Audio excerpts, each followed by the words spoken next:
and they get the corporate media sponsored by the military-industrial complex to get Americans to cheer it on. And why do Americans cheer it on? Because they have no idea what's actually happening with their foreign policy. And what's worse is they have no idea that they have no idea that they don't have any idea what's happening with their foreign policy. They're so corrupt, because that's the thing. Americans have no idea how corrupt their government is. They think our government's just regular corrupt, like, oh, Trump gave his son a job or Biden gave his kid a no-show job in the Ukraine war. That's not, the whole thing is corrupt. The $800 billion military budget is $800 billion of corruption. Why do we have to have 900 military bases around? We're the ones provoking this war, just like we provoked the war in Ukraine. We are now provoking a war with China. And who benefits? I'll tell you right now, your enemy is not China. Your enemy is not Russia. Your enemy is the military-industrial complex, which has been fleecing this country to the tunes of hundreds of billions and trillions of dollars. How many times are we going to have a defense secretary say, hey, we can't account for $2 trillion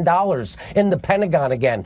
Which has happened twice now in my lifetime. So again, people are being, the war machine cannot be stopped. Who's running this country? The war machine. It certainly isn't Joe Biden making these decisions. I would like to know who is making the decisions. And I just want to remind everybody, the United States is the world's terrorist. We just set the Middle East on fire in the last 20 years, and now we're doing a proxy war in Ukraine, which we provoked, NATO provoked, and it was just admitted that we provoked it by the former Prime Minister of Germany. And now we're trying to saber-rattle with China, and they're predicting a war.